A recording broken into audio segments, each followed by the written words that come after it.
Știi ce n-am mai făcut eu de mult? N-am mai ansamblat un calculator. Și pe lângă faptul că n-am mai ansamblat un calculator, nici măcar nu m-am mai jucat pe un calculator. Ei bine, de foarte multă vreme. Nici măcar n-am mai pus mâna pe niște componente sau, mai știu eu, pe un laptop foarte bun. Așadar, m-am gândit să construiesc un calculator pe care o să testez niște plăci grafice. Am la îndemână un i7 8700K pe care o să-l punem într-un calculator. O să testăm un 1060 de la Nvidia și pe viitor vom testa și alte plăci grafice ca tu să-ți poți face o părere ce ai putea să joci, cum ai putea să joci și așa mai departe.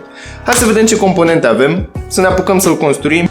Dar înainte de toate, nu uitați să vă abonați și să activați notificările pentru a fi la curent cu cele mai noi prezentări. Mi-am tras biroul lângă mine pentru că va trebui să pun și piesele undeva și să fac și ansamblarea în sine pe o suprafață. Am aici i7-le de care vorbeam mai devreme, future-proof pentru câțiva ani de zile. O să trebuiască să-l și răcesc și am aici Auraflow 120, bineînțeles cu iluminare RGB. Avem, bineînțeles, și o sursă de 700 de W. Și aceasta este cu RGB, practic o să fie un curcubeu calculatorul ăsta. Avem nevoie și, bineînțeles, de o placă de bază, care este de la Asus, TUF Gaming Z370. Mai multe LED-uri RGB, pentru că niciodată n-ai destule LED-uri RGB. Un SSD de 256, fanuri sau culere pentru carcasă, bineînțeles și ele iluminate RGB și au o chestie foarte interesantă, au înăuntru un controller și acela este Bluetooth. O să ne jucăm cu el și o să vedem.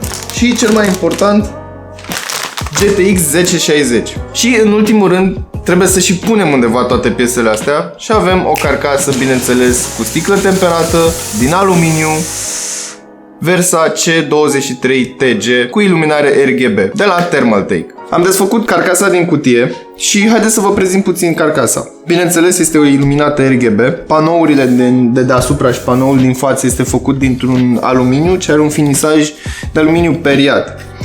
Aici din nou avem un panou lateral.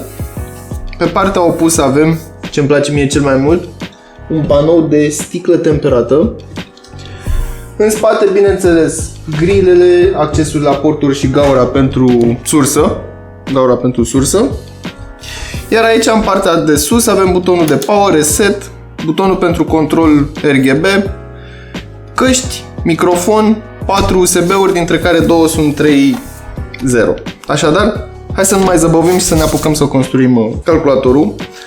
O să încep prima oară prin a-i da jos panourile. Sincer, eu mă simt super fericit, deci nu super fericit, chiar n-am mai construit un calculator de mult, adică e o plăcere, mă simt ca un copilaș în ajunul Crăciunului care își desface cadourile, ei bine, eu le desfac și le pun într-o cutie, practic e un cadou și mai mare. Asta ar trebui să-l pun undeva, Cătălin, mă ajut tu, să nu spargem. Bun, în caz că sunteți curioși cum arată carcasa înăuntru, cam așa arată, avem aici un ventilator. Au fost drăguți să ne includă și nou un ventilator, mufăraie și căblăraie și, bineînțeles, pe partea opusă și mai multă mufăraie și mai multă căblăraie. Și aici pot să-mi pun un SSD, aici sunt locurile pentru hard. O să iau sursa și o să o pun și pe aceasta ca să scăpăm o dată de ea. Cam așa arată sursa. Cablurile au fost drăguți și le-au pus ei așa foarte frumos. Mi-aș fi dorit să fie modulară, însă nu este modulară. Așa că dacă vor rămâne cu cabluri în plus, va trebui să le ascundem pe undeva. Cam așa ar veni sursa. Orientativ. Îți dai seama cam cum o să fie montată. Următorul pas pe care va trebui să-l facem va fi să montăm procesorul pe placa de bază imediat după ce pun sursa. Haideți să punem și acest i7 și, bineînțeles, TUF Gaming Z370 Plus de la Asus. Hai să vedem ce avem înăuntru. Bineînțeles, placa de bază. Aici avem shield-ul din spate pe care o să-l folosim mai târziu. SATA de care nu avem nevoie pentru că avem deja. Placa. Hai să o lăsăm aici deoparte puțin.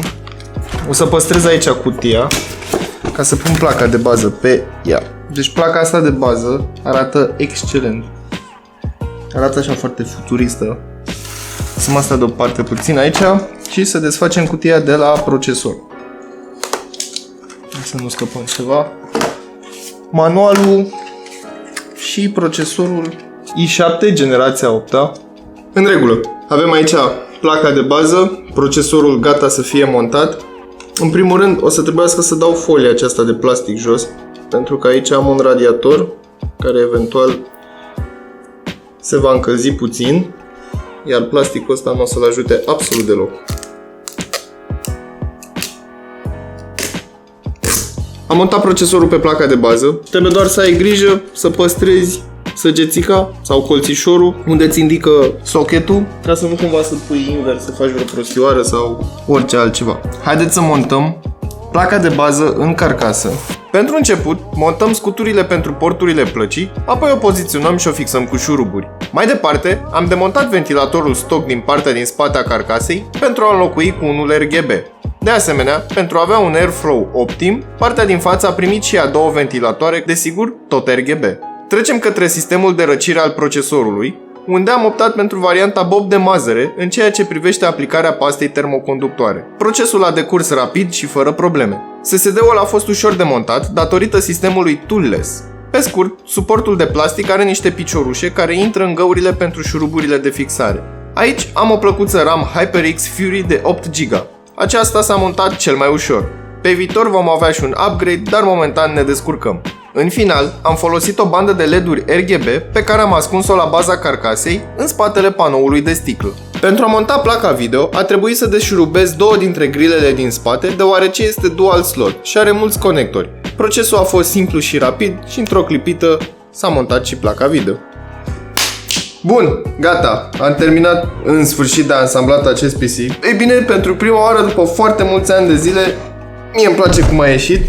Este o chestie cât se poate de colorată, nu este atât de fioroasă pe cât aș fi vrut să fie, dar bineînțeles piesele acestea nu vor rămâne, le vor mai schimba, vor mai upgrada și așa mai departe. Tot ce mai am de făcut este să pun șuruburile de la capacul din spate, bineînțeles capacul din față de sticlă, dar înainte de a pune capacul din față, o să-l dau puțin aici și să-l testez.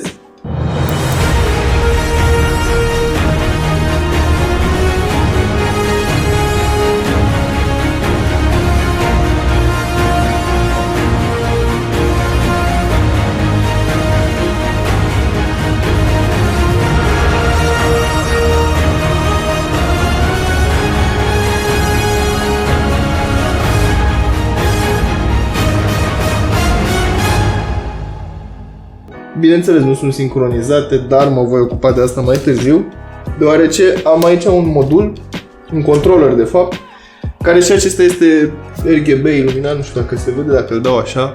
Are bineînțeles o aplicație Bluetooth, am descărcat aplicația. Mai avem de făcut un singur lucru și acesta este de a-i pune panoul din față.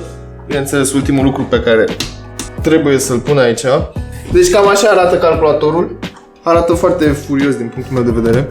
Acestea fiind spuse, mulțumesc că a stat cu mine până la sfârșit și avem ansamblarea acestui calculator. Nu este, din nou vă spun că nu este cel mai performant calculator, nu este nici cel mai slab calculator, însă pe mine m-a făcut foarte fericit pentru că nu am făcut lucrul ăsta de foarte multă vreme. După cum am spus și mai devreme, în următoarele episoade vom testa diverse piese, diverse jocuri, vom face benchmark-uri și așa mai departe. Eu am fost Dragoș, iar până data viitoare nu uitați să verificați descrierea pentru linkuri utile și prețuri actualizate.